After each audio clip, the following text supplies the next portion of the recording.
start with this, Christian. For you guys, I just asked Trevor the same question. You guys, have continued to reiterate that you're together, you're focused on turning this thing around.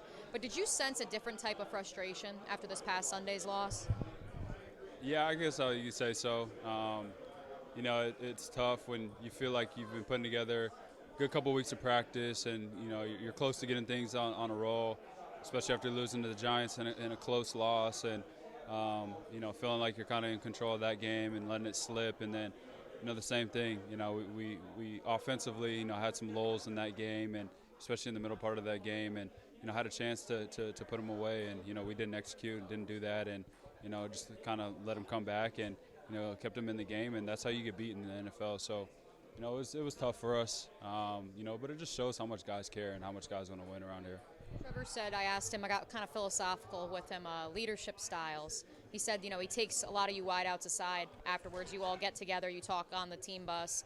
For you guys, what was kind of the resolution? Has there reached a resolution in terms of what needs to change these next 9 weeks? Yeah, I think we all realize the opportunity that's in front of us, and we still have 9 weeks left, and so we can still make this thing into what we want to make it. I think for us, especially as receivers, we just want to hear from him, what he needs from us, because we, want him to we want to see him be at his best, and we know we can have a direct impact to that, and so whatever he needs from us, whatever we need to do, we're going to do it, and so we just want to, get this pass game going, help complement our run game, because I know it can have a big impact on, our outcome. This next one's a loaded question, but the red zone struggles, have you been able to put a finger during this 5-game losing streak on why they exist? It's tough. We just got to limit, the miscues, making sure that, we're doing everything that's, asked, and, not trying to, play out of character and just finish down there. I think that's a big thing. And so, we leave it into the coach's hands to put us in the right position, and, we just got to go down there and execute.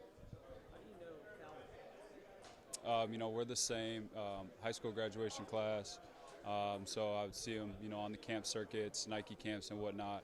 We're both, top receiver recruits in our class, so when every time, we'd be able to get together and, do camps.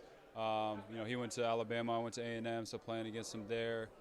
We were mentors at a Nike, the Nike Elite camps, and being out there with them, they brought us back. So there's been multiple times, and we've been able to keep in touch over the 4 or 5 years we've been in the league, and so he's obviously a great player and a great dude, and so just excited to have him here and add another dynamic piece to our offense. Did anybody in the building go to you and say for maybe a vote of confidence or anything like that? When did you find out that they were interested in him, I guess, also? Yesterday. Okay. Yeah. So they didn't go to you last month? Or No. I found out yesterday, and I had a good conversation with Doug and told him that I have a prior relationship with him, and I already know him, and know the type of player that he is. So I feel like that's at least somewhat reassuring, and that there's already a relationship there. So it was definitely excited about the move, and it will be a great piece for us next year. And one more on him. Did you talk to him last night? Yeah, I talked to him yesterday. Okay. How excited is he? Yeah, definitely excited. Obviously, he's from Florida, and so just being able to be back home, and just excited to be a part of what we're building. I told him he's going to love it here, love the locker room and what we're building, and so we're chasing greatness, and he's all in on it.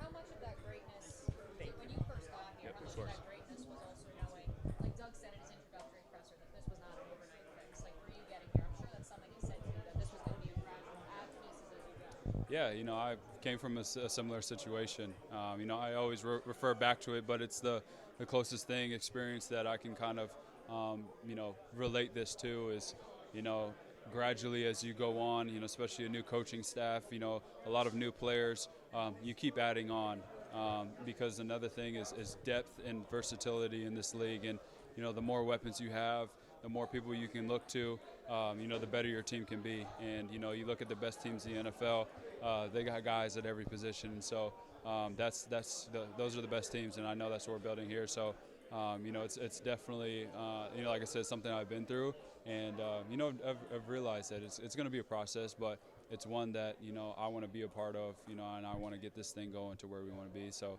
whatever, you know, the organization, the coaches, you know, feel like needs to happen, it's going to happen. All right, I'll ask you about the Raiders, since that is the game on Sunday. Yeah. What do you see from them defensively that maybe you guys have or haven't seen before? Yeah, you know, they obviously have two really great pass rushers, and, you know, Max Crosby, former teammate of mine, Chandler Jones. You know, so definitely have to, you know, look out for them, being able to contain them. You're definitely looking forward to, you know, getting our pass game rolling and, you know, just going out there and executing to the level that we know we can play at. I think that's a big thing. So, you know, I started today and, you know, just making sure, you know, we're doing everything that we need to do to make ourselves prepared. Thanks, Christian. Appreciate it.